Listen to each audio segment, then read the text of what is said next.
Morning students, हमारी class start करते हैं हम।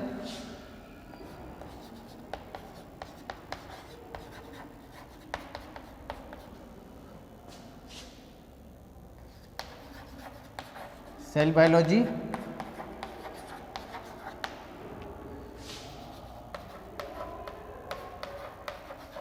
Zoology, paper 2,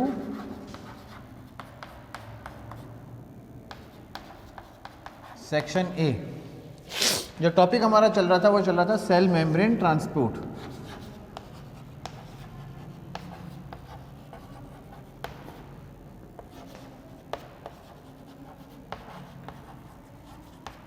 cell membrane transport, कोशिका कला अभिगमन।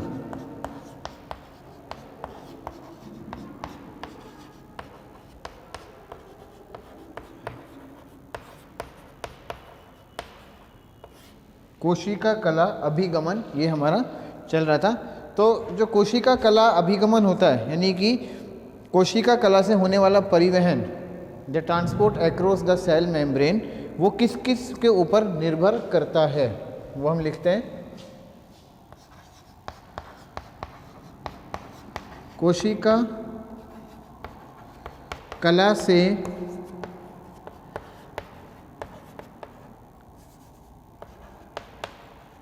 होने वाला अभिगमन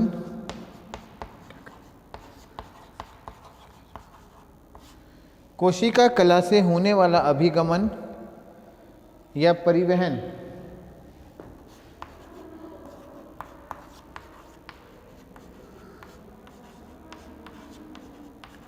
निम्न बिंदुओं पर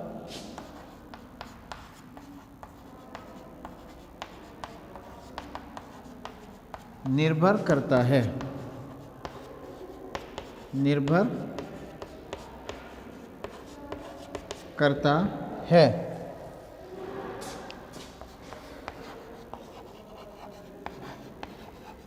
transport across the cell membrane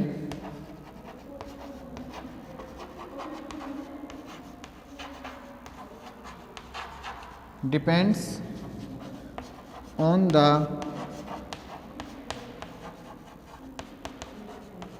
following points. Depends on the following points. निम्न बिंदुओं पर निर्भर करता है।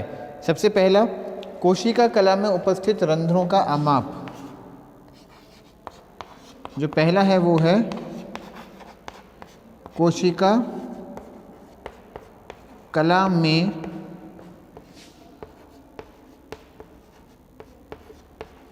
उपस्थित रंध्रों का आमाप, यानी size of pores present in the cell membrane. Size of pores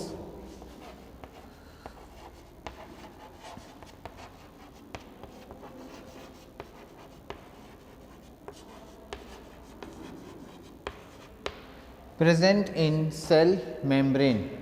Size of pores present in cell membrane. दूसरा है परिवहित अणुओं के आमाप, आकार एवं आवेश के ऊपर।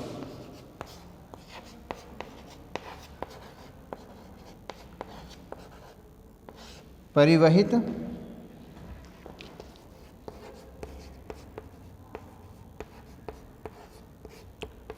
अणुओं के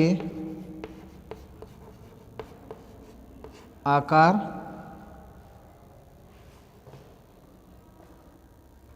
आमाप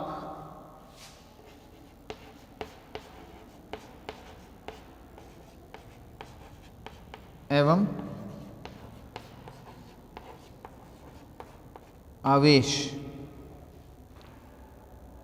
ठीक है, यानी कि size, shape and charge of the molecules to be transported, of the molecule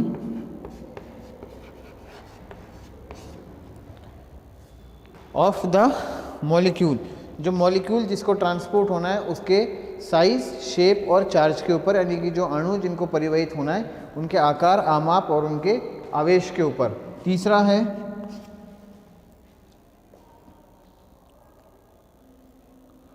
कोशिका कला का पारगम्य या अर्ध पारगम्य या चयनात्मक पारगम्य होना।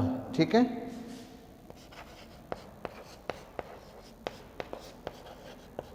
कोशिका कला का पारगम्य, अर्ध पारगम्य या चयनात्मक पारगम्य होना।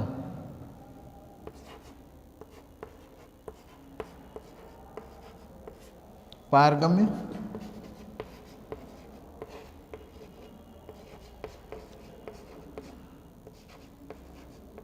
अर्ध पारगम्य या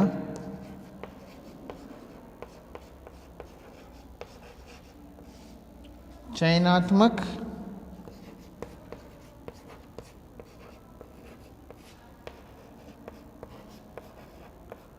पारगम्य होना।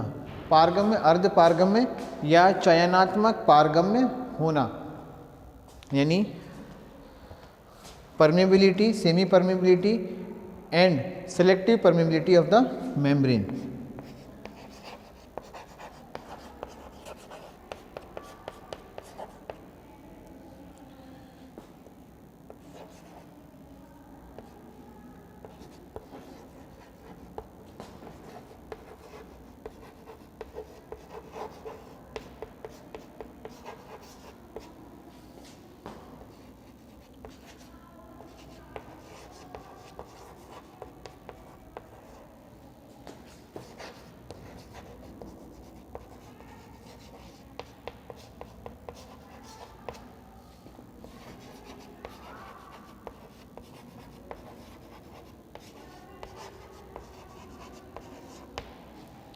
Permeability, semi permeability and selective permeability of the membrane.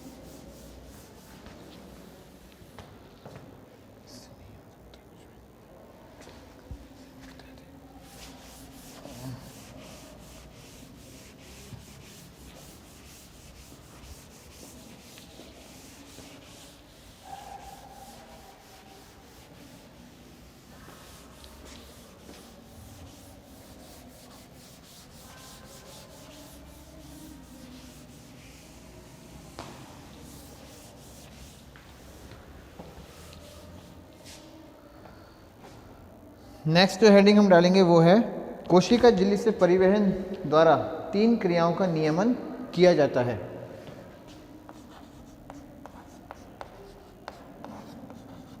कोशिका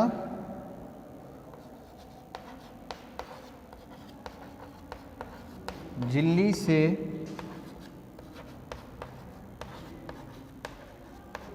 परिवहन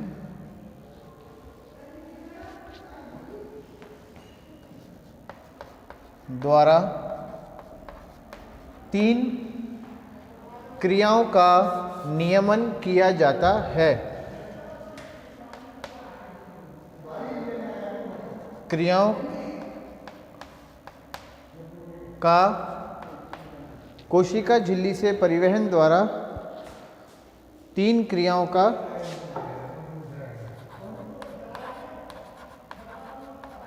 नियमन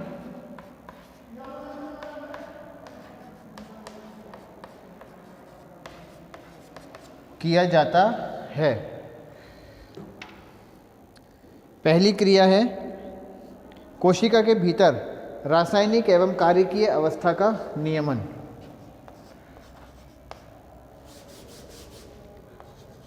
थ्री एक्टिविटीज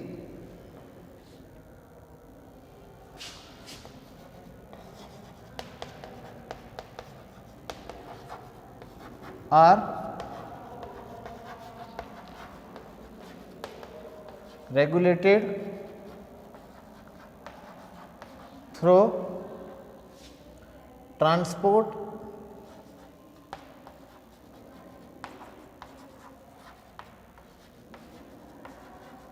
across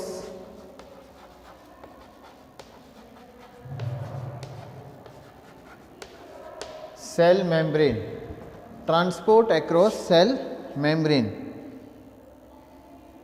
ठीक है, 3 एक्टिविटीज़ होती हैं जो रेगुलेट होती हैं सेल मेम्ब्रेन के अक्रॉस ट्रांसपोर्टेशन से।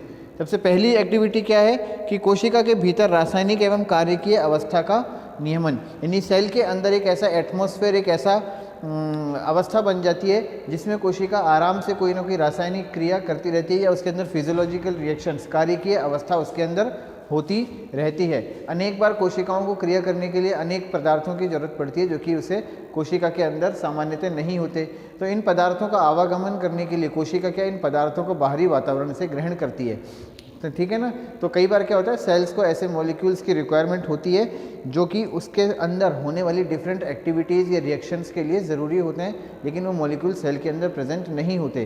तो ऐसे मॉलिक्यूल को सेल बाहर से ट्रांसपोर्ट इन कर देती है, यानी कि अपने अंदर ग्रहण करती है। ठीक है, तो सबसे पहला है हमारा कोशिका के भीतर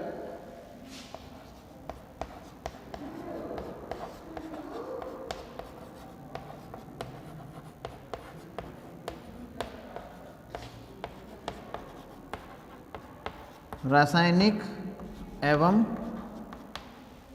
कोशिका के भीतर रासायनिक एवं कार्यकीय अवस्था का नियमन।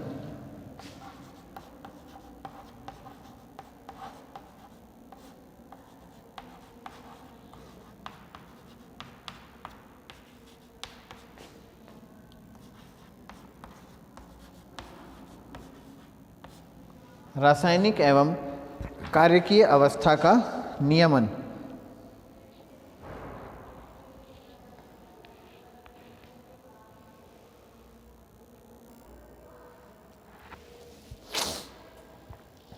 इसको अपन इंग्लिश में लिखेंगे।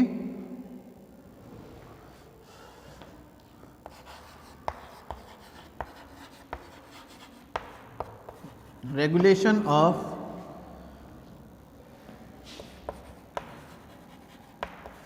chemical and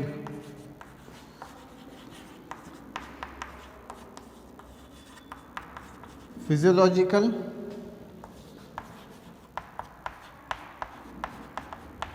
activities within the cell. Within the cell. Regulation of chemical and physical activities within the cell. दूसरा, कोशिका के भीतर व बाहर आयनों की सांद्रता का नियमन।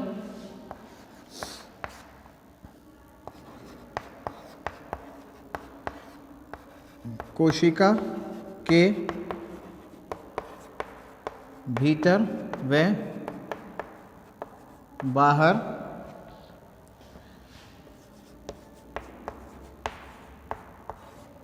आयनों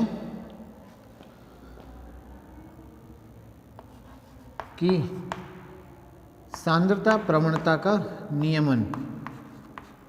सांद्रता प्रवणता का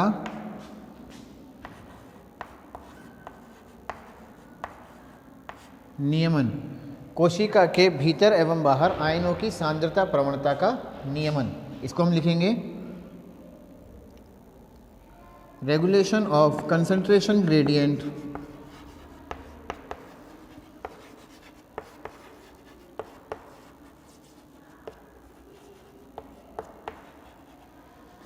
concentration gradient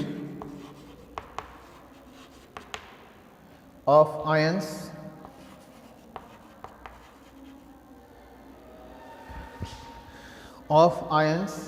across inside and outside the cell, inside and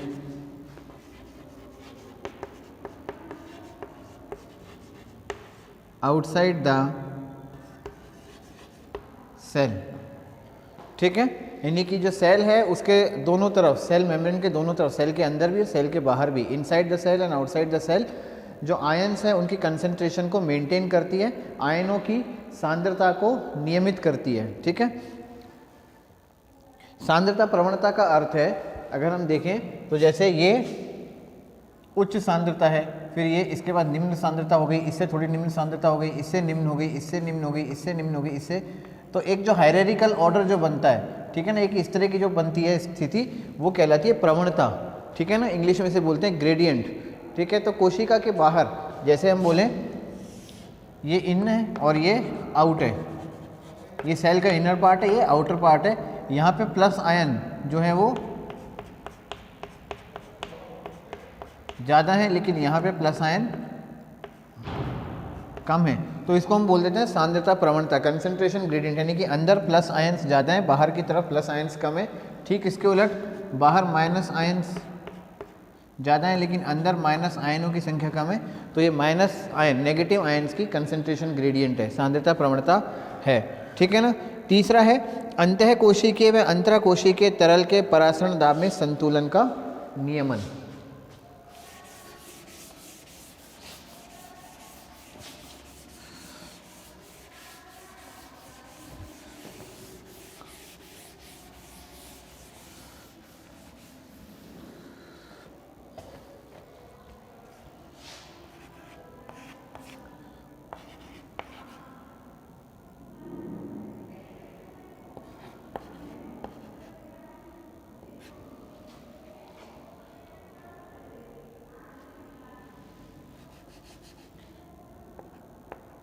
अंतः कोशिकीय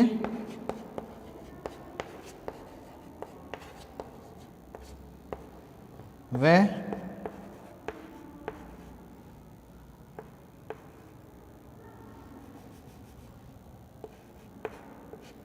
अंतरा कोशिकीय तरल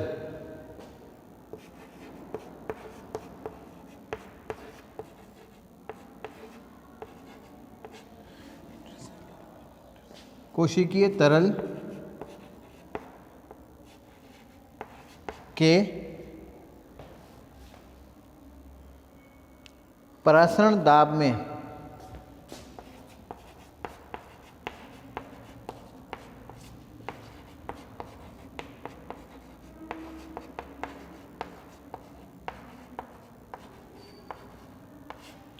संतुलन का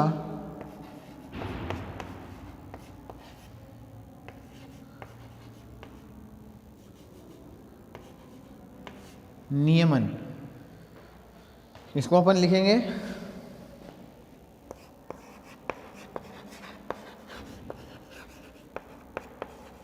regulation of intercellular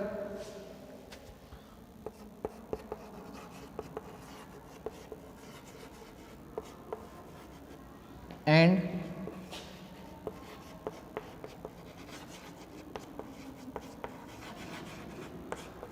intracellular osmotic regulation of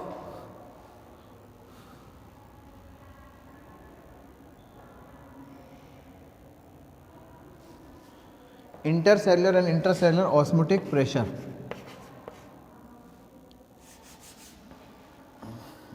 इसको हम इस तरह लिखेंगे, गलत लिखा है, regulation of balance between intercellular and osmosis, regulation of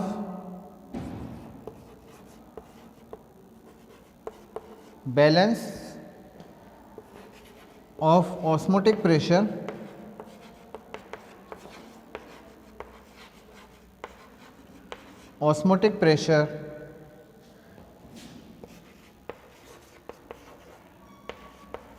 between intercellular and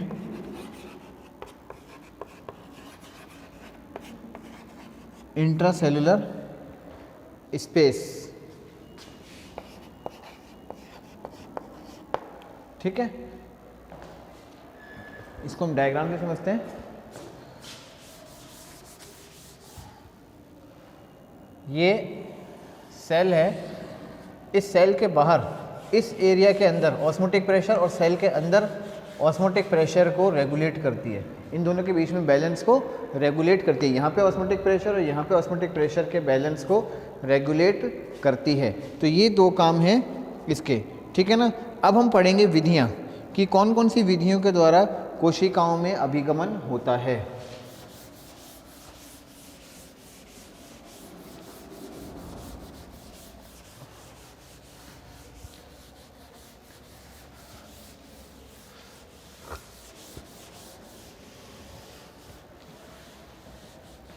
एक बार शॉर्ट में ये विधियां हम पहले पढ़ चुके हैं, थोड़ा थोड़ा सा इंट्रोडक्शन टाइप हम लोग पहले देख चुके हैं। अब हम इनको यहाँ पे डिटेल में एक एक विधि को पढ़ेंगे।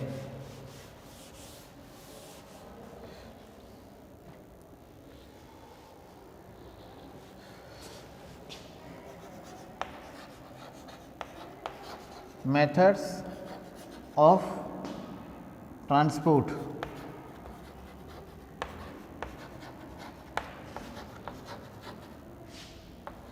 across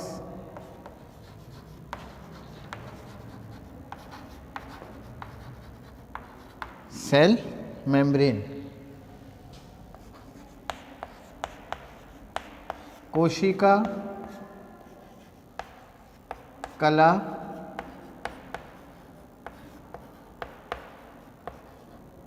अभिगमन की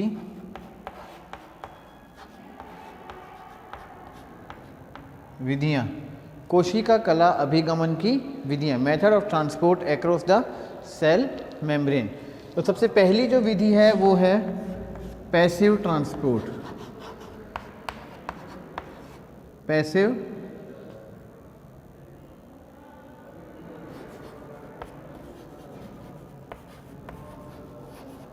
ट्रांसपोर्ट, जो सबसे पहला मेथड है वो कहलाता है पैसिव ट्रांसपोर्ट, यानी कि निष्क्रिय अभिगमन।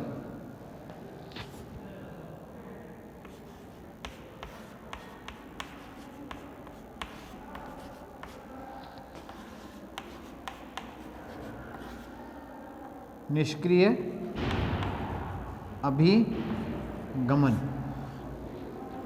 पैसिव ट्रांसपोर्ट यानी निष्क्रिय अभिगमन, जैसा कि साफ दिखाई दे रहा है कि निष्क्रिय है, निष्क्रिय को इंग्लिश में बोल देते हैं पैसिव, ठीक है ना। तो इसका सबसे पहला जो पॉइंट है वो क्या है,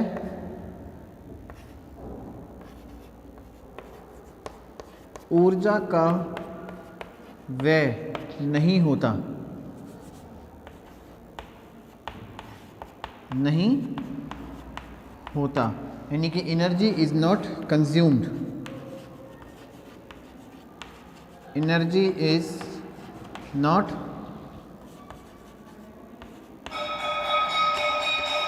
कंज्यूम्ड, ऊर्जा का व्यय इसमें नहीं होता।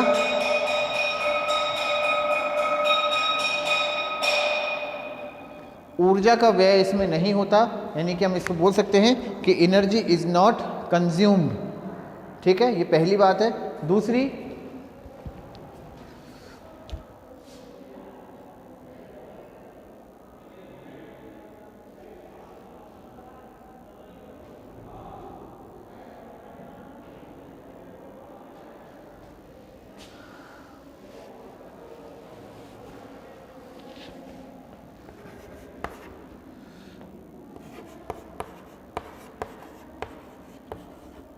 परिवहन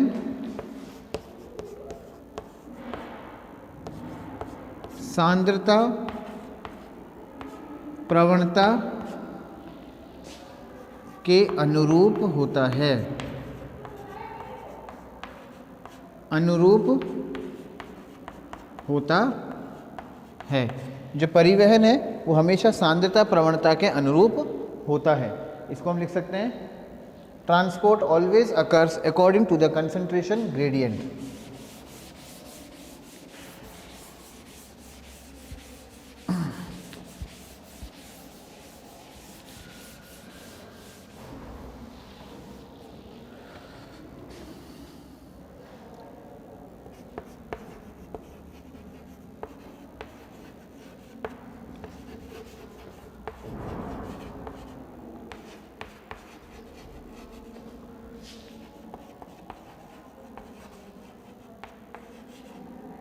according to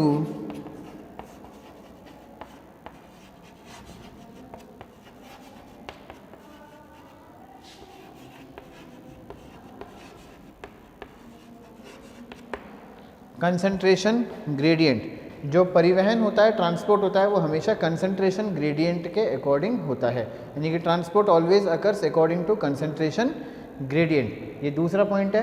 तीसरा,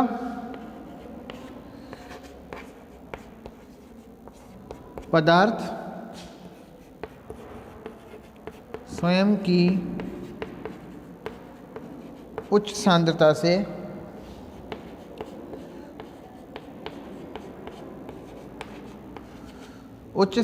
से निम्न सांद्रता की तरफ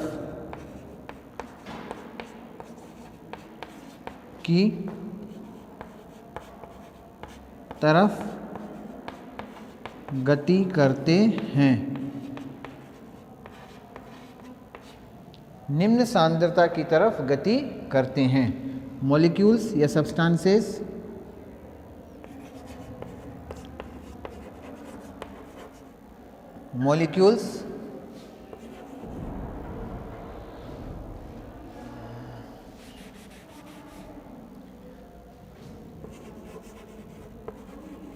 always moves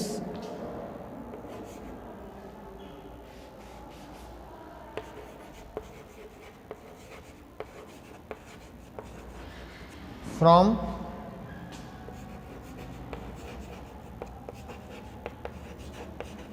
their high concentration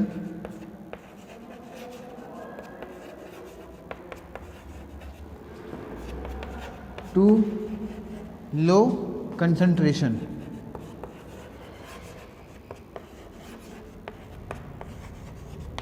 from their high concentration to low concentration, ये पदार्थ हमेशा स्वयं की उच्च सांद्रता से निम्न सांद्रता की तरफ गति करते हैं।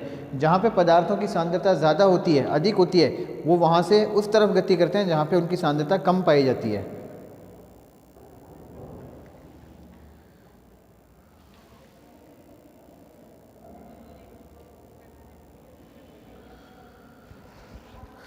ठीक है, जैसे हम बात करें कि ये सेल मेम्ब्रेन है, अंदर सेल है, ठीक है, कोई पदार्थ है, उसकी सांद्रता अंदर की तरफ कम है, लेकिन बाहर की तरफ इस पदार्थ की सांद्रता ज़्यादा है।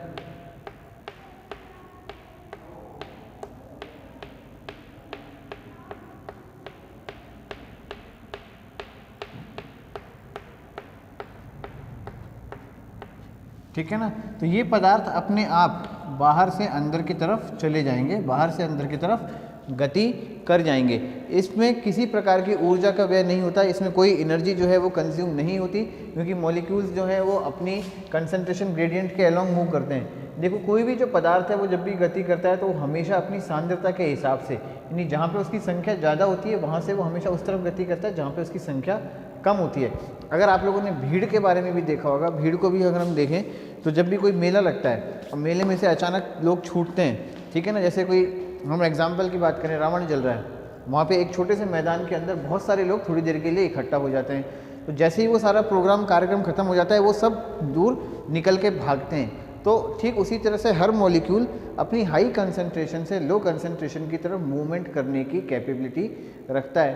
तो जब वो इस तरह से गति करता है तो उसको कोई ऊर्जा, एनर्जी नहीं चाहिए, वो अपने आप चला जाता है। ठीक है ना, जैसे कि गैस सिलेंडर है, गैस सिलेंडर में से जैसे ही हम गैस खोल देते हैं, उसके नॉब को खोल देते हैं, तो सिलेंडर में जो गैस है वो बहुत हाई प्रेशर से अंदर भरी हुई है, तो वहाँ पे उसकी सांद्रता कंसंट्रेशन ज़्यादा है, वो तेज़ी से बाहर निकल आएगी। कोई परफ्यूम की बोतल है, जब हम उसको स्प्रे करते हैं तो स्प्रे करने से क्या है कि परफ्यूम की बोतल के अंदर परफ्यूम जो है बहुत हाई कंसंट्रेशन में अंदर भरा हुआ है, स्प्रे करने से वो तुरंत बाहर निकल आएगा क्योंकि बाहर उसकी कंसंट्रेशन कम है। तो इसी तरह से प्रत्येक अणु या प्रत्येक पदार्थ जो है वो अपनी सांद्रता के हिसाब से गति करता है। जहाँ पे उसकी सांद्रता अधिक होती है वहाँ से वो स्वतः ही गति करता हुआ वहाँ तक जाने की चेष्टा करता है, कोशिश करता है जहाँ पे उसकी सांद्रता कम है। ठीक है ना, और चूंकि वो इस तरह से अपने आप जाता है, स्वतः ही जाता है, तो इसमें ऊर्जा का व्यय, ऊर्जा का उपयोग वो नहीं करता। तो ऐसा पदार्थ, ऐसा जो अभिगमन होता है वो कहलाता है निष्क्रिय अभिगमन। यानी कोई भी मॉलिक्यूल जो है जहाँ पे उसकी कंसंट्रेशन हाई होती है वो हमेशा वहाँ से उस तरफ जाने की कोशिश करता है जहाँ पे उसकी कंसंट्रेशन कम है। और चूँकि इस ट्रांसपोर्ट के अंदर उसको कोई एनर्जी नहीं चाहिए होती, वो अपने आप ठीक है ना, स्वतः ही अपने आप स्वयं से ही मूव करता है, उसको कोई बाहर से किसी एक्सटर्नल फोर्स की ज़रूरत नहीं पड़ती, कुछ भी अलग से उसको एनर्जी देने की ज़रूरत नहीं पड़ती, वो खुद ही अपने आप ही मूव कर जाता है, तो इसलिए उसमें एनर्जी भी कंज्यूम नहीं होती। इस तरह का जो ट्रांसपोर्ट है वो कहलाता है निष्क्रिय अभिगमन, यानी कि पैसिव ट्रांसपोर्ट। पैसिव इसलिए बोल देते हैं, निष्क्रिय इसलिए बोल देते हैं क्योंकि इसमें ऊर्जा का उपयोग नहीं हो रहा। ठीक है, तो इसके बारे में अब हम लिख लेते हैं थोड़ा सा।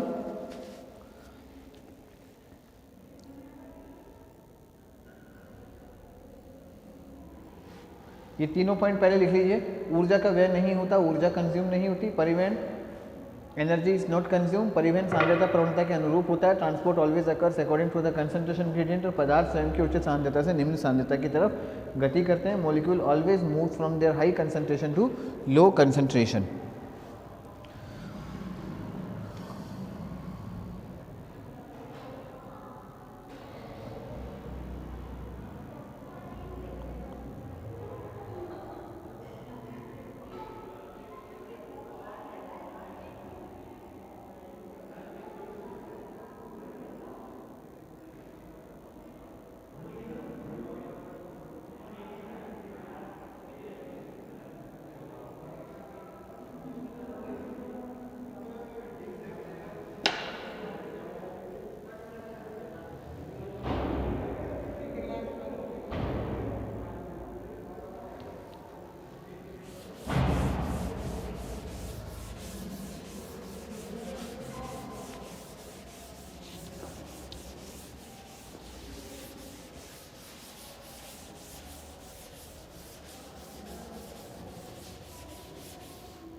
इस विधि से मुख्यतः आयंस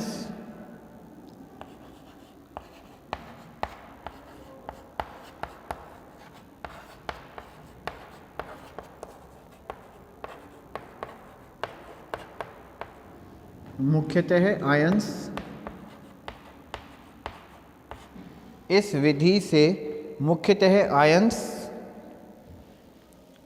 कार्बनिक पदार्थों के अणु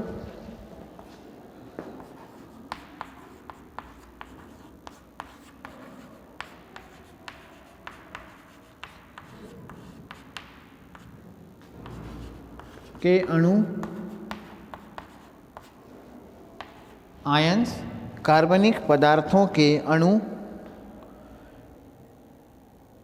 जैसे शर्करा, अमीनो अम्ल, जैसे शर्करा, अमीनो अम्ल,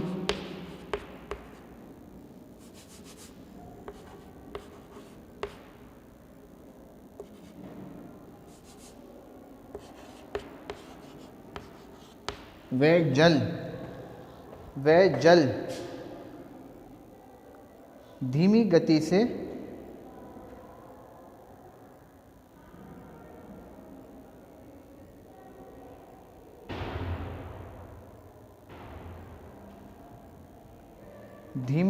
से गमन करते हैं।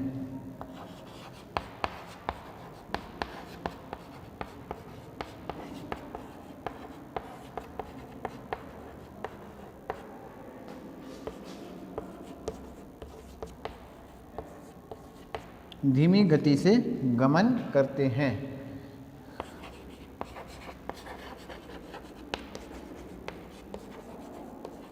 By this method, mainly ions, water and organic molecules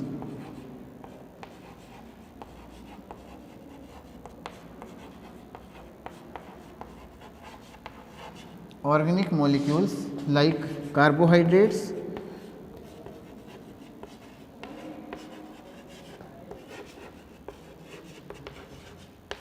amino acids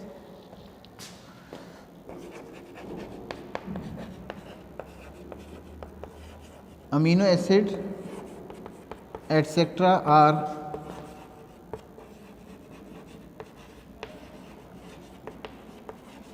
transported. Amino acid etc. are transported.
देखो सेल मेम्ब्रेन है, ठीक है ना, ये सेल मेम्ब्रेन है। हम इस सेल मेम्ब्रेन का इतना सा पार्ट बनाते हैं, केवल इतना सा पार्ट हम इसको एनलार्ज करके बनाते हैं, ठीक है। ये सेल मेम्ब्रेन का पार्ट है। इस सेल मेम्ब्रेन में थोड़ी थोड़ी दूरी पर बहुत छोटे छोटे छेद, स्पेसेस पाए जाते हैं, जिन्हें छिद्र कहा जाता है।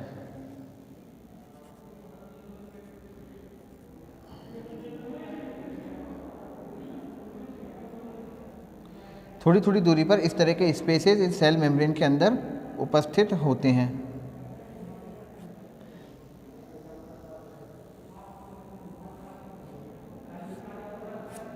ठीक है।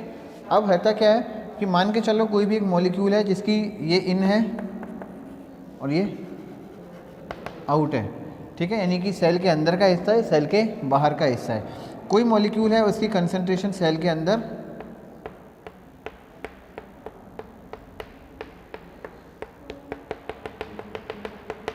कम है और सेल के बाहर उसी मॉलिक्यूल की कंसंट्रेशन जो है वो बहुत ज़्यादा है।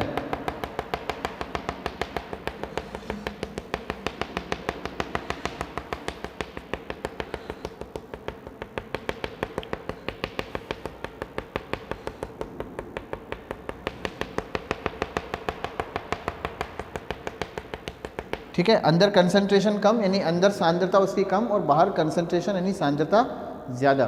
ठीक है, अभी जो स्पेसीज हैं ये कहलाते हैं क्या, पोर्स या छिद्र। ये पोर्स या छिद्र होते हैं जो अलग अलग साइज के हो सकते हैं। ये 7 एंगस्ट्रॉम से लेकर के 50 एंगस्ट्रॉम तक के हो सकते हैं। 7 एंगस्ट्रॉम से लेकर के 50 एंगस्ट्रॉम तक हो सकते हैं। और सबसे खास बात क्या है कि ये स्थायी नहीं होते, ये बनते रहते हैं और बिगड़ते रहते हैं। कभी जैसे कोई एक छेद है वो यहाँ है, फिर वो थोड़ी देर बाद यहाँ से हट के यहाँ हो जाएगा, फिर यहाँ चला जाएगा। ठीक है ना, क्यों? क्योंकि जो प्लाज्मा मेम्ब्रेन का स्ट्रक्चर हमने पढ़ा था वो क्या होता है, फ्लूइड मोज़ेक होता है। फ्लूइड मोज़ेक का मतलब क्या है, वो अर्ध तरलीय अवस्था के अंदर होता है। यानी प्लाज्मा मेम्ब्रेन चूँकि अर्ध तरल अवस्था के अंदर है तो लगातार अपनी स्थिति को बदलती रहती है। तो अपनी स्थिति को चूँकि बदलते रहने की वजह से ये जो छिद्रों के स्थान है ये भी लगातार इधर से उधर बदलते रहते हैं। अब साथ में साथ प्लाज्मा मेम्ब्रेन के दोनों तरफ कुछ अणु हैं। कोई अणु जिसकी संख्या बाहर की तरफ अगर अधिक है और अंदर की तरफ कम है, ठीक है ना, तो होगा क्या, बाहर की तरफ के जो अणु हैं इनके अंदर चूंकि इनकी संख्या अधिक है तो ये अपनी गतिज ऊर्जा की वजह से लगातार इधर उधर टकराते रहते हैं। और इसी टकराहट की क्रिया में कभी कभी ये प्लाज्मा मेम्ब्रेन के ऊपर भी बाउंस करते हैं, वहाँ पर भी टकराते हैं। और किस्मत से बाई चांस अगर कोई एक मॉलिक्यूल इन छेदों के ऊपर टकराता है, ठीक है ना, तो वो मॉलिक्यूल इन छेदों से क्रॉस करके दूसरी तरफ चला जाता है। कोई भी मॉलिक्यूल अगर इन छेदों के ऊपर से टकरा जाता है, इन छिद्रों के ऊपर टकराता है, तो वो मॉलिक्यूल तुरंत इन छिद्रों में से क्रॉस करके दूसरी तरफ निकल जाता है। और ये क्रिया जब तक चलती रहती है जब तक कि सांद्रता दोनों तरफ बराबर ना हो जाए।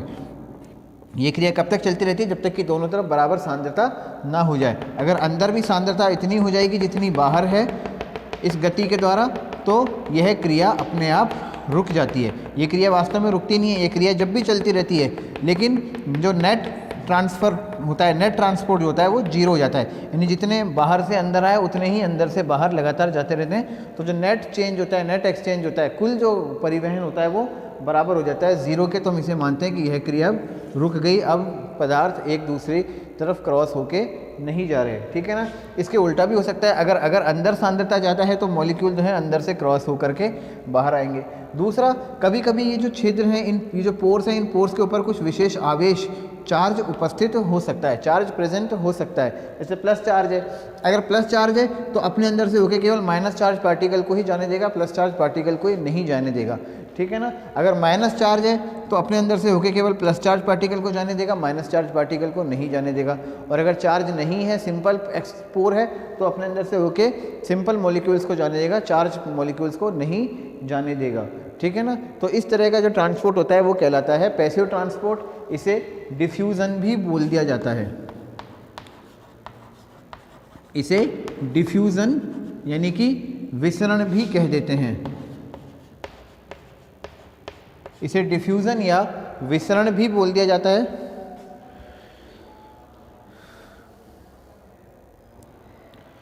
ठीक है, इसे डिफ्यूज़न या विसरण भी कह देते हैं, ठीक है ना। और इसमें मुख्यतः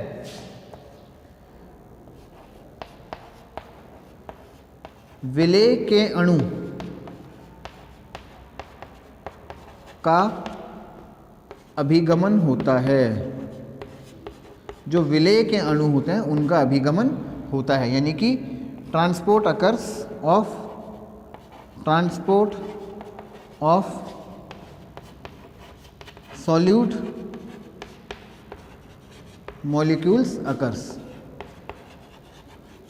ठीक है ना। विलेय के जो अणु होते हैं उनका अभिगमन होता है, यानी कि सॉल्यूट मॉलिक्यूल का ट्रांसफ़र इसके जरिए होता है। तो ये हो गया हमारा आज की क्लास, हमको यहीं ख़त्म कर रहे हैं। इसके बारे में हमें लिखना है नोट्स, वो हम कल लिखेंगे और फिर उसके बाद हम आगे चलेंगे। सेकंड वो है ऑस्मोसिस। तो आज के लिए इतना ही कंक्लूड करें स्टूडेंट्स। Thank you.